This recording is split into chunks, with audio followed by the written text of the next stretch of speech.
Oh, you're just going to lose as a business because some other business in your field is going to do the same thing, just much better, much faster, same price or lower because they can afford it. So that, I mean, that's the biggest risk. Welcome to the Real Estate Pros Show, where we interview real estate investing professionals from coast to coast, as well as the service providers that serve the real estate investing industry. Our goal is simple: share what's working now to help you improve and scale your business to the next level and meet the pros that can help you get there. Real Estate Pros is powered by Investor Fuel, America's leader in helping real estate investors and professionals build the business you need to live the life you've always dreamed of. Let's start today's show. Property insurance for real estate investors doesn't have to be difficult, but it does need to be there to protect you when you need it. MyInvestorInsurance.com not only provides insurance at 15 to 30% cheaper than traditional agencies, it's built specifically for real estate investors like you. You can set up an account in about 2 minutes, get quotes on properties, turn on and turn off insurance for your fix and flip or rental properties in around 2 minutes without having to talk to anyone directly, all through our portal. There's no better way or faster way to make sure you've got the coverage you need to protect you, and no more lengthy policies either. Once you're set up, you're billed monthly and prorated by the day for however long your policy is active. It's powered by MSI, the third largest independent MGA, with 1.5 million customers and more than $1 billion in cumulative premiums written. Get set up today in about 2 minutes at myinvestorinsurance.com/fuel. Hi, everyone, and welcome to the Real Estate Pros Podcast. I'm your host, Scott Bursey, and today in studio, we're joined by someone I've really been looking forward to chatting with, Litan Yahav, who is a big player in the AI space. Litan doesn't just talk about AI, he builds it to solve real-world bottlenecks. By creating AI agents that can think, reason, and execute, he is changing the way we define productivity in 2026. Litan, thank you for joining us. Thanks for having me. That was quite an intro. I hope I can deliver on that. Oh, I'm sure you can, and I'm sure you can even raise the bar a little bit. So if you could give us your backstory, how did you start your career, and where are you going next? Sure. So I'm a tech founder. Started a company, my last company, about, let's say 15 years ago in 2011. Very different industry. We did 3D imagery for diamonds and jewelry and exited that in 2015. Made some money, not tens of millions, but sort of enough to get started. Me and my co-founder started to deploy capital into the real estate markets, private markets, across different asset classes. A few of those were active real estate investments as long-term rentals and some LP positions and some other syndications. And then that, became a larger part of our portfolio, and that grew. And we had these good problems of tracking and managing our wealth. I get an email from a GP I'm invested with, and I'd be, oh my God, who is this person? When did I invest with them? And these good problems to have. And so we ended up building software for us to manage everything we have. So pull data from everywhere, link in our bank accounts and track distributions, but also all the public accounts, brokerage accounts and stuff like that, insurance. And then a lot of our friends wanted it as well. And this was back in 2020. So COVID, before the AI boom of ChatGPT. And we started to build some machine learning, automation, scraping, and our whole team to provide value for us. So that's the origin story of me and Vyzer. Man, that's quite a story. That's quite an achievement. Litan, what caught my attention about you was the way you've been able to move past the AI hype and build actual digital employees that perform complex tasks just as well as a human team member. Curious, for those still confused, what is the actual difference between a basic chat and a true AI agent? Yeah, that's a really important question because the word agent is being thrown around a lot.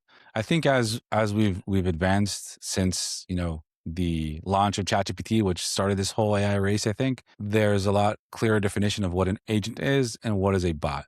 And I think a bot is what we're all used to. ChatGPT, Gemini, Claude, Perplexity, Grok, all those platforms where you ask a question, you get an answer. You give it content, you get more content. That's a bot. It's extremely useful and can solve a lot of problems. Stop living on an island and join the #1 mastermind in America for professional real estate investors. Investor Fuel is a community of hundreds of the nation's top investors working together to build stronger businesses and better lives. In addition to the amazing community of real estate investors acting as a board of advisors for one another, Investor Fuel members have access to 100% funding on purchase and repairs for our members only, a health insurance program, and benefits and discounts that more than pays for the membership of most of our members, meaning it's actually costing you money to not be a member of Investor Fuel. If you're looking to scale your business and build a business that allows you to live the life of your dreams, please visit investorfuel.com today and book a call with our team. An agent is something that uses the brain of that bot to accomplish different tasks. And as we evolve, those tasks become just more and more complex and will help empower humans to just be much more productive. So that is the definition in my mind of, or differentiation between a bot and an agent. That makes sense? Absolutely. That's crystal clear. Thank you for that explanation. Litan, if an AI agent is a digital employee whose role in a standard company, I should say, is going to be the first to be automated? I don't think there's a rule, a thumb to answer that question.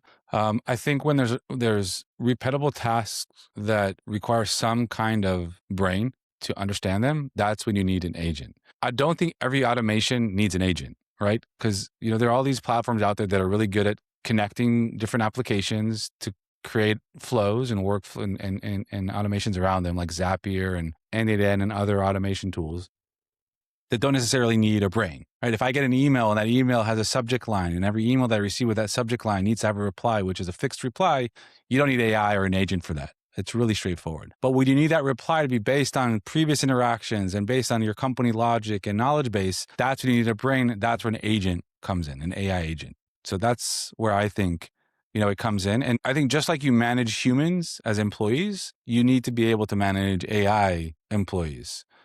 And I think it's a very similar task because you need to define what the job is. You need to train that person on accomplishing that job. And then you need to follow up and make sure they're doing the job, correctly. If you need to train them more, if you need to let them go, because it's just not worth it. So it's the same idea, I think, as managing human agents or human employees and AI agents or AI employees. Excellent breakdown. Walk us through, if you will, for the business owner that feels left behind. What is the very first process they should try to hand off to an AI agent today? Again, a great question, which there's no right answer to it. I think a business owner who currently has employees should incentivize or empower their employees to work side by side with agents that augment their job.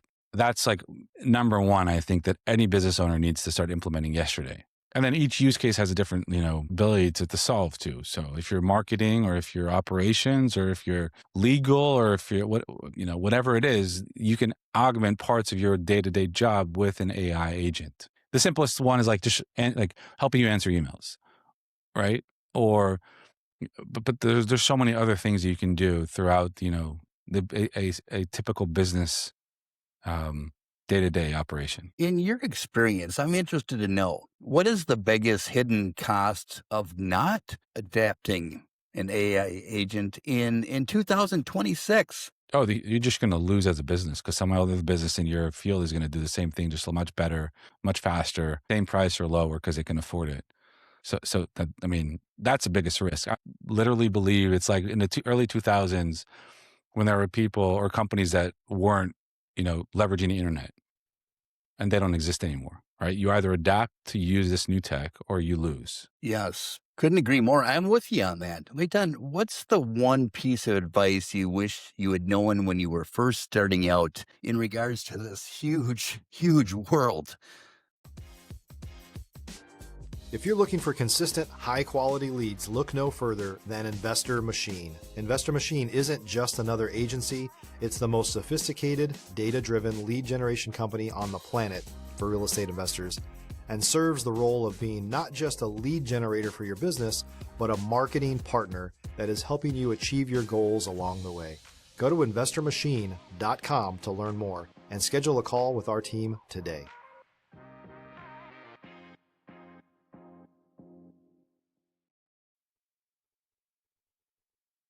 So it's not AI related because when I started, it was before the AI boom. but you could sense it's coming. So again, and I'm in software, right? And so I'd say the architecture of a software product must be ready to process large quantities of data by a third-party machine who can analyze it. So like from a tech standpoint, I think the architecture should have been better. And the second thing, again, in the software business is, build things fast, make them break. It's not important. You just want to deliver fast and iterate as fast as possible on whatever you're building. Do you have any insight on where you think this world could go? Could go? Do you have any illustration where what world is that? the AI world? There's so many question marks. Is there any vision that you have that would be intriguing for our audience? I mean, it's not. It's nothing new to share that we don't know where this is going to go, and it's growing exponentially. Obviously, the knowledge workers are the highest risk, I think, and a lot of people think the same way. I think the more blue collar type jobs are going to be more valuable in the future because it's going to be much more difficult to do them with AI and robotics. But I mean, I have a prediction of where the world is going from a company standpoint over the next 5 years, which I'm happy to share. I think, and this is the most commonly one is I think 80%. So we're going to see if we take all companies globally and their headcount, and then there's an average headcount per company, I think that's going to drop by 80%. Not because companies are going to fire employees, because there's just going to be a lot more companies which will operate with a lot smaller teams because they can. Anyone now who has an idea to build anything can do it with a few clicks of a button with not a lot of knowledge, and it's going to be just much more easier in the future. And because people are going to be let go or not being hired as much as they were in the past, it'll be much more easy for them to start their own companies and hire smaller teams. I think the third, we're going to see much more companies that are going to be serving freelancers or consumers than we are today, because the businesses themselves will just be able to build their softwares on their own. So that's the way I think the world is going to go from, at least in my industry, which is the software space. That is some valuable perspective. Thank you for sharing that with us. Now, Litan, I know a lot of our audience is either earlier in their journey or looking to level up.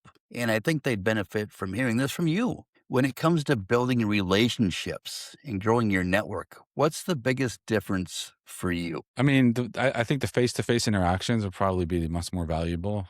They have been valuable for me, for sure, especially in the industry that I'm in. So I think relationships are the pinnacle of everything. Yes. Thank you for that. And Litan, last question. What are you most excited about now that you want everyone to keep an eye on as far as your industry? Most exciting for me,